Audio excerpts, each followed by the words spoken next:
Welcome to Yapi Kredi Bank's Unified Communication Journey presentation. My name is Ali Serhan Çetin. I work for Yapi Kredi Bank as a system engineer, and my job is creating business solutions with the help of Unified Communication Platform. Hi everyone, my name is Turgay Öngün. I've been working for Microsoft for the last 13 years or so. Currently I'm a solution architect based out of Turkey, and I've been working for the consulting services team.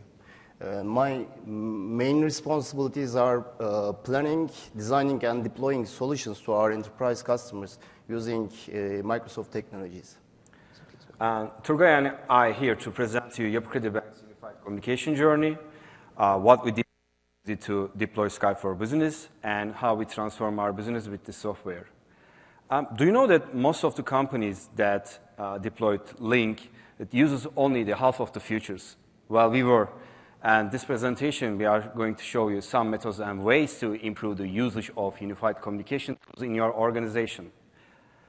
We divide this presentation into 3 parts. On part 1, I'm going to show you our unified communication journey. On part 2, we will speak about the deployment. And on part 3, we will dedicate 15 minutes for questions and answers.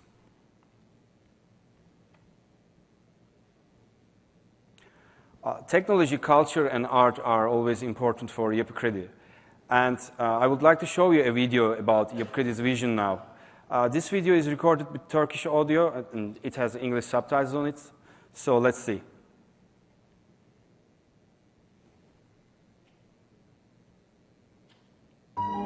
Biz yola tek bir amaç için çıktık. Her anını, her duygusunu sınırsız yaşayan bir ülkeye sınırsız hizmet sunmak için.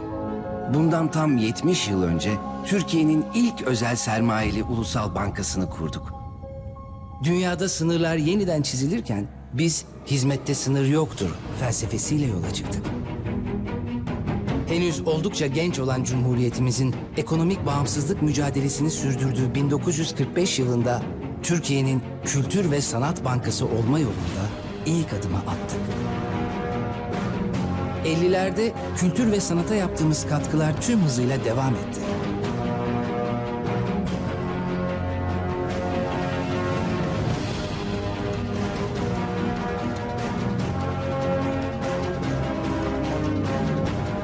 ...60'lı yıllar. Her alanda devrim rüzgarları eserken biz bankacılıkta devrim yaratacak yeniliklere imza attık.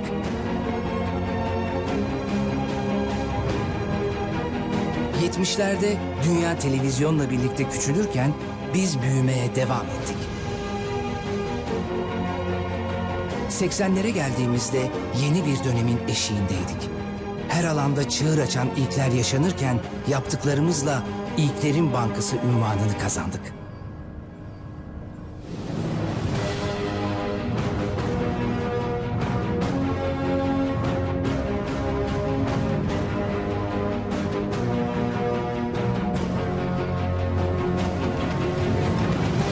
...90'lar. Dünya yeni bin yıla hazırlanırken ülkemizi yeni yüzyılın bankacılık anlayışıyla tanıştırdık.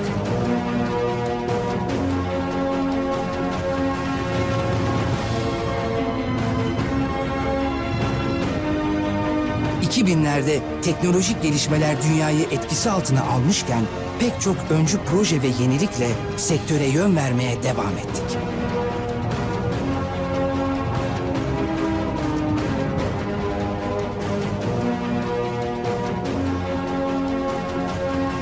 Günümüzde dünya her alanda hızla değişirken biz de ulaşılacak yeni hedefler, aşılacak yeni sınırlar belirlemeye devam ediyoruz. Çünkü burası sınırsız ülkeye sınırsız hizmet sunan banka. Burası Yapi Kredi. Burada hizmette sınır yoktur. Tam 70 yıldır.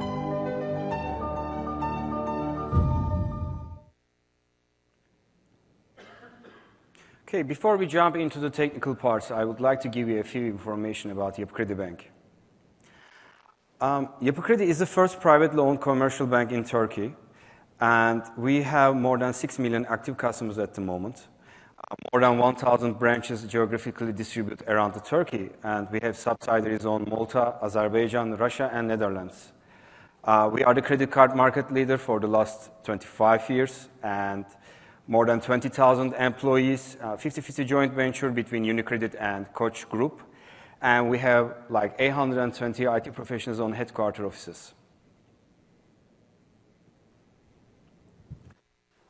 We will use this graph a lot in this presentation, and it will show our bank's unified communication journey. And our journey started with the enabling Windows messengers on the client PCs. So let's go back to 2005 and see what happened.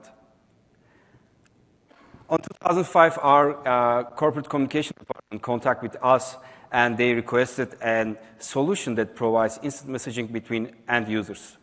And because of the banking regulations of Turkey, the solution must have an archive feature that collects the user conversations.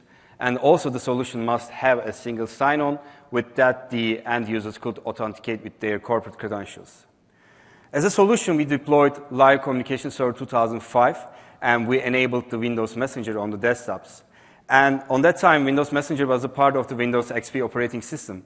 So there were no deployment headaches, and it was very fast user adaptation. And as a project team, we deployed some group policy objects that prohibit access to audio and video features between end users.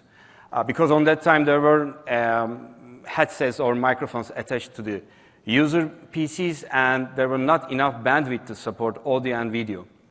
So our end users used the Windows Messenger for 2 years, and after 2 years, it triggers a new request from the headquarter users, which are the headquarter users requested a solution that could provide the cooperative work. And they needed a virtual meeting environment because at the time we have like 4 headquarter locations around Istanbul. Sorry, I think there's a problem. And users were losing so much time while traveling around offices, and it was very difficult to find an available meeting room on that time. And our corporate communication department also requested a solution to inform all end users at the same time. So as a solution, we upgrade Live Communication Server to OCS 2007, and we distribute the communicator and live meeting clients to the end users. And we developed a solution, a custom solution that automates the conferencing policies automatically to the end users according to their Active Directory security group memberships. Because on that time, there was no enough bandwidth between headquarters and branches to support audio and video. So if a user is a member of a branch user Active Directory security group, we automatically disable the peer-to-peer audio and video to that users. And Microsoft actually changed the archiving mechanism since the LCS 2005, and we need to export the instant messages from the SQL database. So Microsoft and Yapi Kredi developed a custom solution that exports the user archives from the archiving database. And with the extensibility features of the Office Communication Server, I'm not sure if you remember, but there were an advertisement banner on the communicator client. So when you enable it, you can actually send an advertisement on that client. So we enabled the tab URL feature, and the corporate communication department sends the advertisement to the end user immediately. So our end users use the OCS 2007 for 2 years, and again, it triggers a new request from them, which brings us to 2009. On 2009, our end users needed the solution that they would like to add more people on their current peer-to-peer audio and video sessions, because on that time, if you would like to add more users on the peer-to-peer conversations, then you have to switch the live meeting client. And when you would like to share your desktop, again, you need to switch the live meeting. And it was very difficult for our end users. And they told us that, hey, bring us a solution with a single client. And our call center team contacted with us, and they told us that they need a platform that keep the conversations persistent. And because of the working shift of the call center agents, each agent needed to know what happened on the environment before they start to work. So as a solution, we deployed the Office Communication Server 2007 R2, and we distribute the R2 client to the end users. And with the R2 client, our end users were able to share their desktop without switching to live meeting client, and they can add more end users to their peer-to-peer sessions, which turn them to the conference sessions. And we deployed the group chat to the end users, and with that, the call center teams were started to use it immediately, and they created a lot of chat rooms to inform their agents. But still, network was an issue for us, and we couldn't reach the branches for audio and video sessions. And we need the end-user training sessions on that time because we changed a lot, like bringing the new group chat client, and we need to add we add the more features on the communicator client. So we create a lot of user training sessions inside the company. And we get a lot of requests from the education team that, hey, we need a solution to make an online training. So before 2007, there were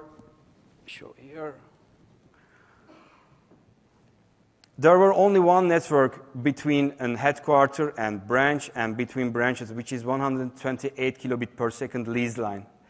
And if a branch users want to make a peer-to-peer audio and video between another branch, I think the average bitrate for the audio session was around 200 kilobit per second.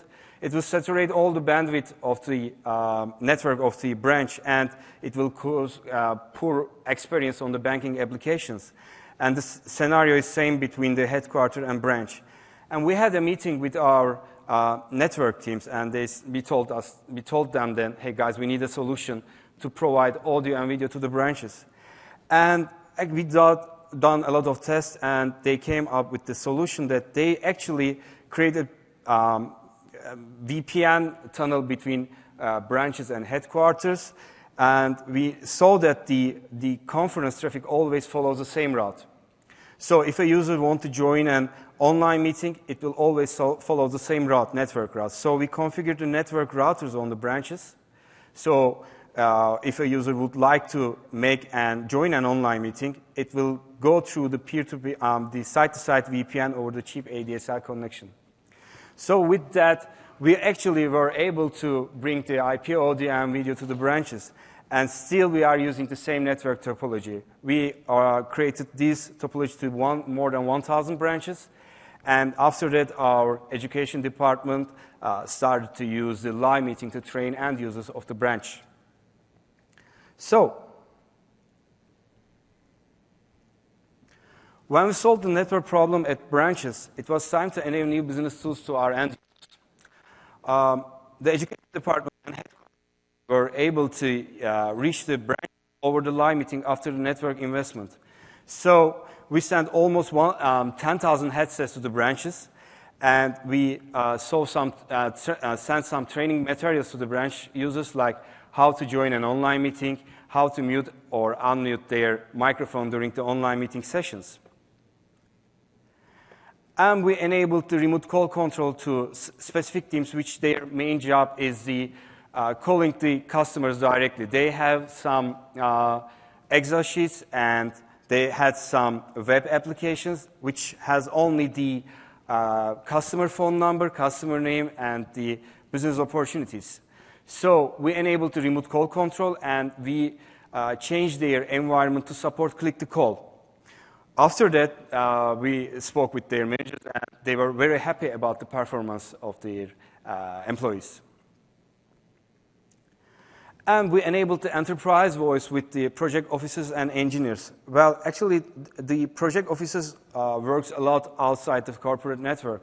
After configuring the edge servers, they were able to make peer-to-peer or conference audio sessions, but they needed to add a remote users via the phone, via the line. So with that, actually, we enabled the enterprise voice for them, and we reduced their call expenses. And we spoke with our shareholders and the companies that we made business, and we learned that they are using the OCS platform also. So we say, hey, let's create a federation network. And after the federated network, we noticed that the peer-to-peer audio and video, the minutes that spent was increased a lot. And we learned that people chooses the instant messaging over the federated network because it's less formal than email and it's faster than a phone call.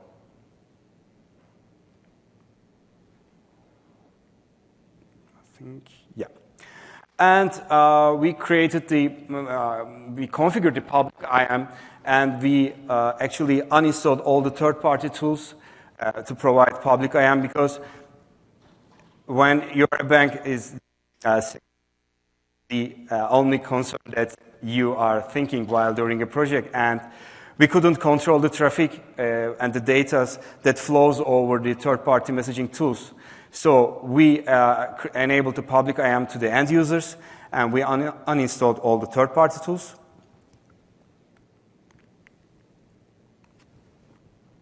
And we enabled the dial-in conferencing, and after enabling the dial-in conferencing, the impact was bigger than we expected, because we noticed that the unstable cellular data connection causes a poor audio and video experience. So people actually choose to use the dial-in conferencing phone numbers to make an audio call. And with that, we actually noticed that people actually use the dial-in conferencing to join meetings instead of using the mobile apps. And with that, we turn every device into a dial-in conferencing endpoint.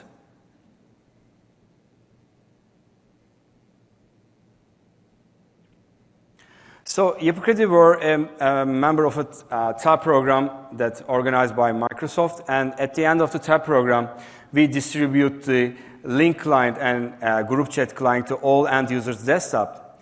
With the link client, there is a feature, a single unified client, and they actually put the live meeting features inside the link client, and we noticed that it increased the online meeting usage inside the company. And actually, we put the profile pictures of all end users on the Active Directory and increase the connectivity of the end users, and now users actually knows that the person that they are talking to. And we enable the activity feed, and activity feed is a great way to notice that if a user is outside of the office. And the new location features record the user data, and it updates the data automatically when the user moves to another office. It's very useful when you have more headquarters, and if you have a more like for our instance, we have 1,000 branches, and we have lots of persons that are traveling around the branches, and with that, actually, we know the person where they are. And the new meeting features like the sharing PowerPoint presentation instead of sharing the whole desktop is increase the cooperative world while preserving the bandwidth. I will explain the roundtable investment, but now it's time for the Skype for Business experience. We were the member of the Technology Adoption Program of the Skype for Business, and during the program, we were able to pilot the new features to our end users, which are the audio-video PSTN features inside the mobile client, and multi-view video on the conferences, including tablets. Well, I wasn't expecting to see users that attending online conferences via their tablets, and I believe that we will see more users like that in the near future. And the Skype interaction, well, it saved us for the using the third-party tools to online job interviews that hosted by the Human Resources Department.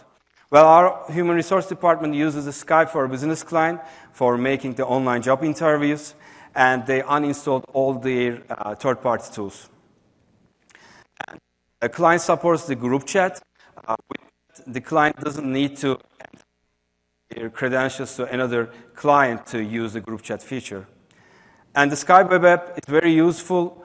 With that, users can easily join the meetings that hosted our environment without installing the link attendee client.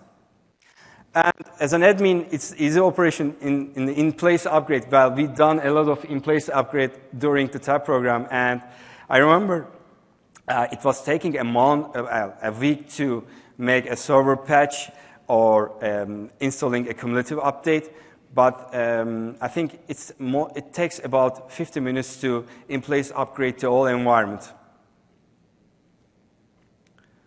So this is a summary of our exciting journey. And the question is, what is next? We are providing feedbacks to Microsoft that comes from our end users, and we are looking forward to see the new features that we send to Microsoft Teams to the next version of the Skype for Business. So, what we learned from this journey?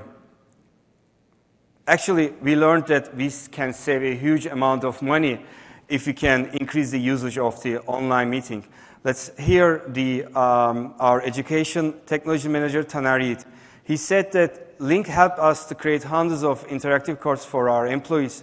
We saved time and money just by using the features such as sharing programs, PowerPoint presentations, and pools. Actually, the online meetings also reduce the travel cost.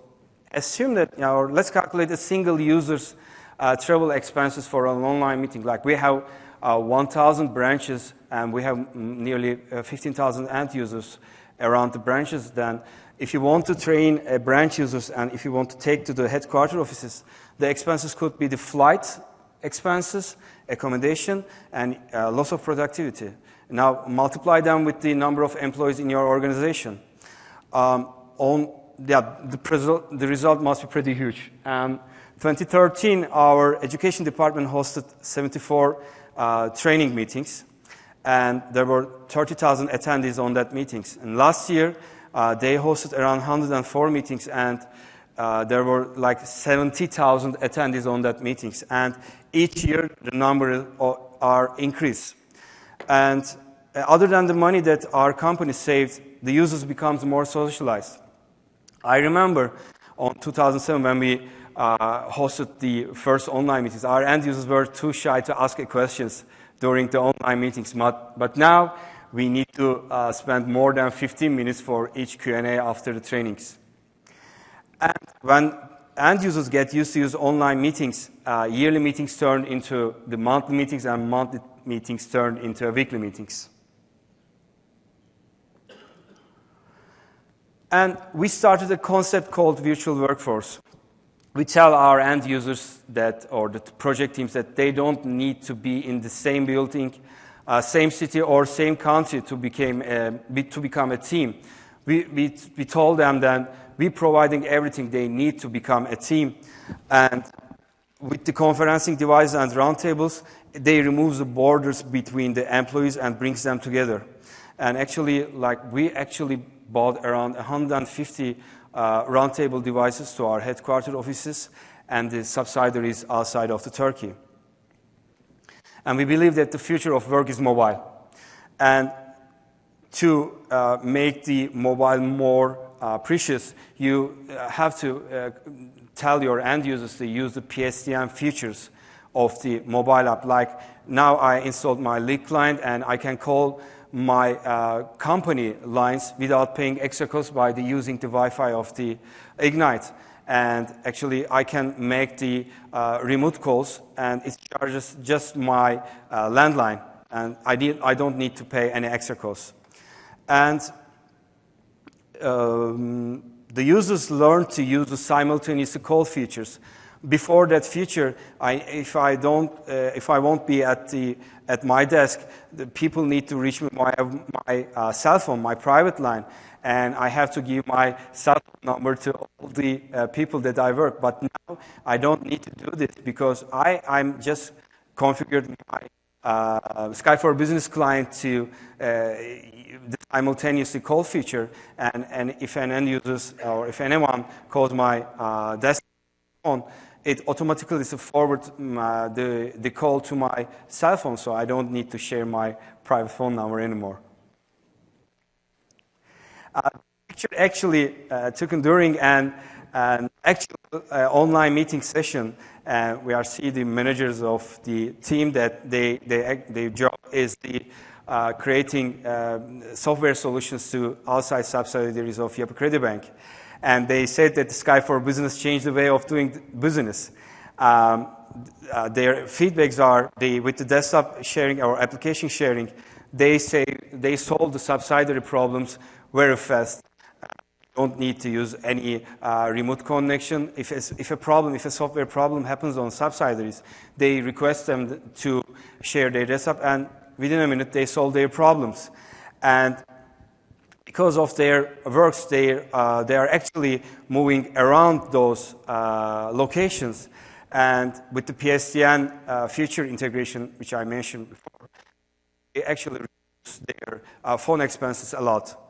And they are actually inviting remote users outside of the corporate network, and the easy use of Skype web app, the remote users join the sessions within a minute without installing any third-party tools or link attendee. Well, when we enable the UC tools in our organization, we get a feedback from our Exchange admins, and they told us that there were a slightly decrease of the emails per mailbox. Assume that you don't have any instant messaging tools on your daily life. You will get more emails for sure on your Outlook. And Skype for Business actually removed the need for long email conversations, because if you don't have any instant messaging tools, you will say, hi, what did you do, like a project, then you get a reply, then you have the same copy, then you reply again. So actually it removes the long conversations, and actually users choose to use the Skype for Business instead of sending an email to a person, because it's less formal and it's faster. And Skype for Business actually shows the presence availability. With that, you know if a user outside of the office, you know that the user is outside of the office, and you don't need to send an email, because probably he or she will not read the email on that time.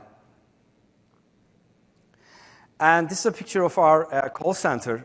And the persistent chat is highly used in our call center departments.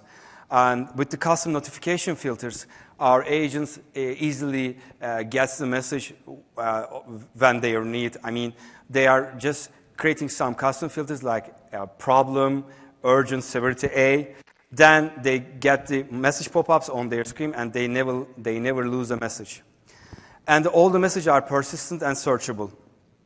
And as an IT perspective, we created an emergency chat room, and all the IT members and administrators of the company are the member of that chat room. And when a severity A case happens, all the admins get their notification over the chat room instead of getting any emails. And it avoids an unnecessary traffic light. Assume that there is a severity A case happened, and you enter the chat room, and you don't need to ask, hey, what is the current situation of that case? You just need to see the previous conversations, and you will get the latest notifications. And this is the picture of our online meeting studio. Yeah, we have a professional TV studio, and we have 2 of them on 2 headquarter buildings, and we are just using for the online meetings. Let's see some pictures. Here's a picture of a standard training session. You will see that there is actually a link client. It's a moderator screen that tracks the information and the PowerPoint presentation shared, and we can see the attendees over the branches. And here's another picture. There's another online meeting hosted in our environment, and I would like to give some numbers. Like the average number of online meeting attendees around 250, and we saw 400 attendees. And when we saw that, we increased I think it's not supported for 400 persons, but it worked. And we increased the CPUs, we increased the RAM, and now it's highly used, and I think the minimum number of attendees must be around 100. And this is a screenshot of our SharePoint Social project. And SharePoint Social is a great way to share the knowledge, but we enabled the unified contact presence availability on the web browsers, and now users can actually contact with a person by replying to post directly, or they can start an IM or audio or video call session over the SharePoint post. Let's speak about the technical adoption program. Well, Yapi Kredi has been accepted to the type program for the second time. We were accepted for the Link Server 2010 and Skype for Business. And the benefits for us that we actually access the early beats and we adopt the technology before everyone, for admins, for end users. And we had a direct support from Microsoft. We design, deploy, and troubleshoot together with the Microsoft experts. And we had a direct access to product groups and the beta support teams. And we had the opportunity to test and validate the beta technology in the production environment. We submit feedbacks and bugs, and we have shaping the product. And actually, the product group visited us at our office for 3 days, and the program managers, software engineers, and design researchers and managers visit us, and they gather the user experience directly from the end users, and user has had a chance to provide feedback to product room directly. So I think it's the end of my part, and I will continue deployment details. Okay, thank you, Saran.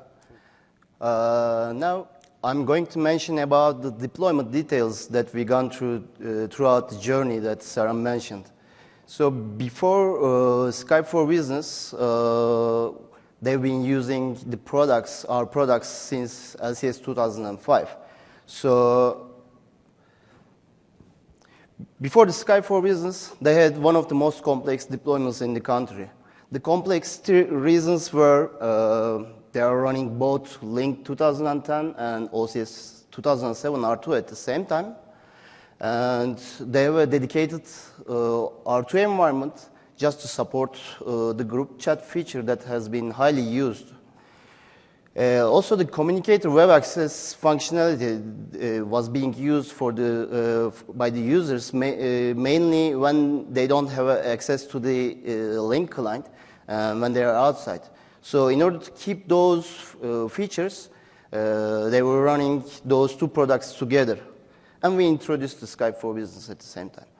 So when we just started, I don't know, maybe 8 or 7 years ago with the OCS 2000 R2, the networking and the security guys didn't like me because I was asking too many ports, because I was asking bandwidth that we don't know how it will be utilized. So instead of providing a shared internet connection, they put us under behind the dedicated firewall for the UC environment. And also, they provided us a dedicated internet bandwidth. I guess it was 10 megabits dedicated line.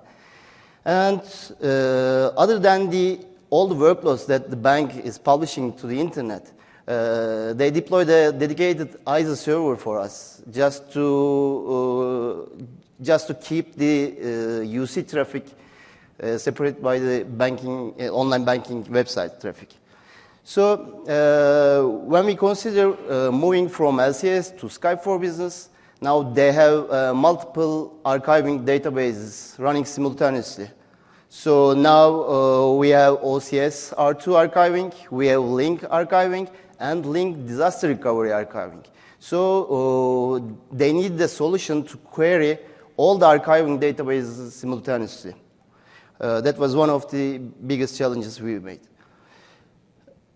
So he mentioned about the large conferences they were using.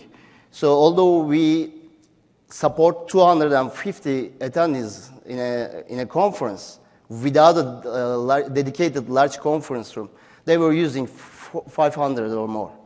So in order to handle the load, we designed and deployed a dedicated audio-video conferencing pool, which was an option in the Link 2010 timeframe.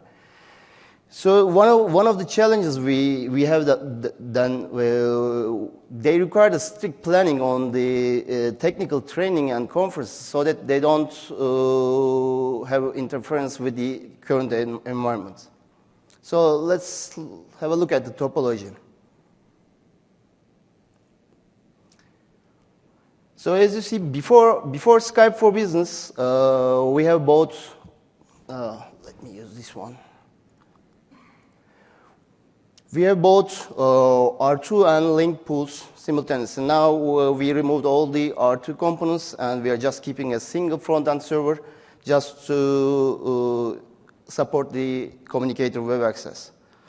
We have multiple copies of archiving databases, one for R2, one for link disaster recovery side, and one for the Skype for Business.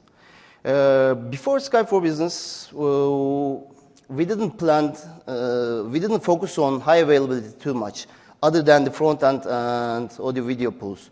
So we were running on a single edge server, we were running on a single reverse proxy, and single instance of databases. But everything changed with Skype for Business. Actually, just a second. Okay. Actually, Link and OCS was a very stable product. They didn't have any major outage that I remember. So, but the administration, the operation was very difficult because you don't have high availability, so you have to plan even a single patch deployment process very carefully. So Saran and I, we were all working out of the business hours to deploy a single patch. So we just changed that, hopefully. So what changed with the Skype for Business is that we focused on a couple of things during the Skype for Business deployment. So our main target was to simplify the topology instead of having too many servers. So provide high availability and disaster recovery functionality for almost all the roles. And since they are a finance customer, they were focusing on the security. So we focused on increasing the security baseline of the environment. So of course, we kept all the existing features and we add more features on top of it. And finally, their managers asked us, okay, we want the same features and even new ones, but with less server this time. And we designed our topology to handle the load and all the features that Sarah mentioned to handle 20K users. So with Skype for Business, full disaster recovery implemented. New features like Skype ID search and Skype video interop already introduced. And ISO servers that are already end of life has been removed from the topology and replaced with the Windows Server 2000 R2 web application proxies. Okay. This is our new topology. As you see, it's much more fancy. It's simplified, but we have high availability on almost all the roles. But this time, instead of dedicated AV pool with 2 servers, we combined all the existing hardware and all the existing AV pools into a single user pool, which provides both user services and the audio-video service as well. And this time, we focused on the high availability of the backend as well. We introduced a new SQL Server cluster, and we introduced a new file server cluster that we used to store the address book and user pictures. And this time, we implemented the high availability for the PChat, persistent chat feature, because usage of the persistent chat increasing too much. And this time, we have a fully disaster recovery environment. Also, we removed the media gateway this time. We replaced them with a direct SIP connection to the IP PBX that they already have. And the maintenance, troubleshooting is much easier now. And as you see, we achieved those goals with less servers than the previous deployments. But of course, we had some challenges. We had some technical issues, we had some organizational issues, and let me discuss about them. First issues was the video policies. Actually, some of those issues are already exist for the last, I don't know, 8 years or so. Because of the bandwidth restrictions that Sarah mentioned, the bank required a solution so that they can block the peer-to-peer audio and video between the branch users. But at the same time, those users should be able to join to the conferences and watch the video and also share their video through their webcams. So our Link 2010 server already has that feature by those two features in the client policies. We can enable or disable the peer-to-peer video. We can allow or disable the conferencing video at the same time. But we noticed that when you disable a peer-to-peer video through a client policy, it also overrides the conferencing video rights as well. So we got stuck and we asked for a solution from the product team. So product team provided us two solutions. One was a very quick MSPL script that runs on the front-end servers that controls the audio-video interaction of the users. And later that, thankfully, they provide the solution. They provide the hotfix for the client, which, I don't know, probably all of you already running on your environment now, because it was distributed with the Windows update. And a new policy on the server side. So with the knowledge base that was published here, you can now disable your users' peer-to-peer audio and video, but you can allow them in the conferences. Policy assignment, not only conferencing. All the policy assignment was a headache for the bank because there are too many users. They are traveling from branch office to headquarters, and they are moving from one department to the another one, and their requirements are changing all the time. So we have policies, we have lots of policies, but policy assignment is another issue, and huge administrative task. In order to overcome those administrative issues, we prepared some scripts based on the WMI scripts during the OCS timeframe. And we scheduled those scripts so that when a user moves to another department or another branch, the Active Directory group membership automatically updated. And based on those group memberships, we assign policies to users. Later that, we integrated with the existing identity management solution of the bank so that when a user has some change, IDM solution implements the required policy change automatically. Okay. With Skype for Business Edge, when we introduced the first Skype for Business Edge, we used the Windows Server 2000 and R2 in order to implement security and be in the supported zone. But we issued a problem when we deployed our first beta Skype for Edge server. The CMS replication to those Edge servers were not successful. So while troubleshooting with the beta support team,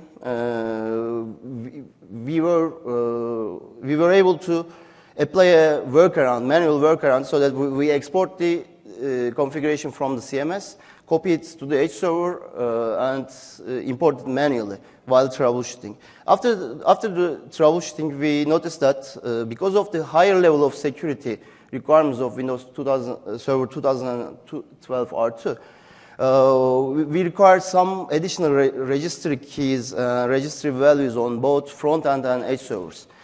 Those two registry keys solved our problems. As we mentioned before, archiving and query of archiving is very important for the bank. So our problem was they have huge archiving databases with millions of rows. So when you do a query, sometimes you need to do a query that spans multiple years. It takes hours, and then we got some issues on the SQL backend. Generally, we get SQL Server timeouts. So remember, this is not supported by Microsoft. Well, we did it on our own risk, but we've been using it for the last 5 years. So we modified the database, and we create some additional index on the database so that we can do the queries faster. And on 2 tables, messages and users table, we implement some additional non-clustered index that's saved our life. Okay. You cannot read it, but you can download it from the Ignite site, and you can have a look at the queries that we use for that. Another challenge with the archiving database is, I don't know, we have 5 or 6 archiving databases at the moment. So since our product uses the same database name, which is LCS log, now we have 6 LCS log database running on different instances at the same time. We need to do a query on all of them at the same time, and we need to merge all the data that we collect from the SQL servers into a single report. So together with Microsoft Consulting Services, Yapi Kredi Bank developed a solution to query archive databases simultaneously. With this solution, we support multiple databases, multiple instances, and we can specify different connection timeout values depending on the SQL Server structure. And we can query both peer-to-peer IAM, group chat IAM, conference IAM, and new persistent chat messages at the same time. And also, keyboard-based searches are very important for the bank.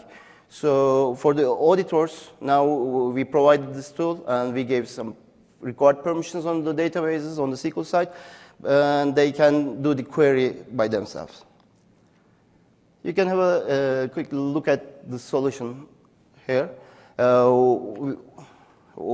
We just specify the server name and edit it to the right side. We can have as many databases, as many instances required here. And then we just specified the basics of our query elements, like a couple of users, keyword text, and the start and end time. And we also support, as I told you, conference messages and persistent chat messages at the same screen. This is an example of an output. We have both peer-to-peer messages and the conference messages on a single report. So we can see which user sent a message to a conference and who were the members of attendees of those conferences. And it wasn't enough, so they required new reports. So since a finance customer, security is a huge issue for them, and if a user presents his desktop to another user, and on that screen sharing session, if there is a banking financial data, it's a problem for them. So peer-to-peer desktop sharing report is a very big requirement for them. And we developed such a report that displays who shared his desktop to whom, and what was the start and end time. Also, conferencing summary report. So who was the organizer of the conference? Who were the attendees? And what were the modalities used on those conferences was very important. So we created those 2 reports. So you can see the one of the sample report here for desktop sharing. This was a list of presenters, list of attendees, start time and end time, so that the auditing department can use those data. And this is an example of the conferencing data. So organizer, list of attendees, start and end time, and the server name, server URL that hosts the conferencing. So it's not seen here clearly, but we can see AVMCU, ASMCU. We can see whether it is an application sharing session or the conference has a video modality as well on that column. one more good thing with that report is that if the end time is empty, that means the conference is still continuing, is still going on. So that before stopping any service, we can see if there is a conference running on the environment very easily. And also with the Skype for Business, the call quality dashboard, the new dashboard that we can query on the monitoring database. We are using it very frequently so that as an administrator, that we are staying behind our computers and we don't know how our users experience our product. So we collect the call quality data and we report it. So I guess 10% of the calls, after the calls completed, users get a notification and they have the chance to rate our call. If they have a problem, they can select the checkbox and report the problems to us. So with that, this is the technical part of Yapi Kredi's journey. And we thank you, and if you have any questions, we would like to answer. Yeah, go ahead. So I never heard you mention anything on Link 2013. You completely skipped Link 2013 at all? Yeah. Being part of the TAP program, you were able to get the system to skip Link 2013, I imagine. You don't need to migrate from Link 2000 to Skype for Business using Link 2013. You can just do a migration from Link 2010 to Skype for Business as well. Setting up the whole roles and everything else, Yep. Yeah. But It's like moving the users from one pool to another pool. Right, but since the system already came out just recently, I guess since we already started with Link 2013 testing and everything else, I guess we caught it at the end. yeah. Because it just came out, the Skype for Business server just came out, what, a week or two ago? Yeah. Yeah. But if you are running Link 2010, you have two options. You can migrate to Link 2013 first and then do an in-place upgrade, which is very easy. Or you can follow the path that we went through. You can just migrate side by side to a new Skype for Business pool from Link 2010. Do you have any challenges with presence from, let's say, a 2010 pool to the 2015 pool users, or any issues with perhaps speeding URLs and reverse proxy that you recall? No, everything's well smooth. No. We didn't face with any issues. The presence worked well, the meeting URLs work well, because you are defining because we do a hybrid, we use the DNS load balancing and we use the hardware load balancing, and it worked well. Yes, reverse proxy was able to tell which pool to go to. Yeah. Yeah. Now currently, we are publishing through web application proxy for all the simple URLs we have, all the web service URLs as well. So both Link 2010 pools and Skype for Business pool are being published through the web application proxy at the moment. And here's one t-shirt for you.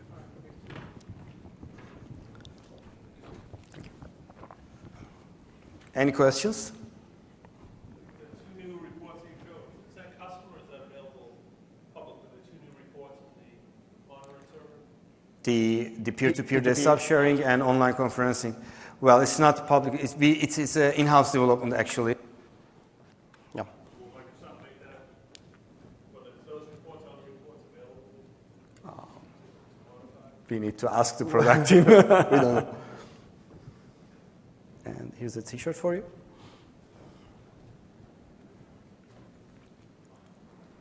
Thank you. Any other questions?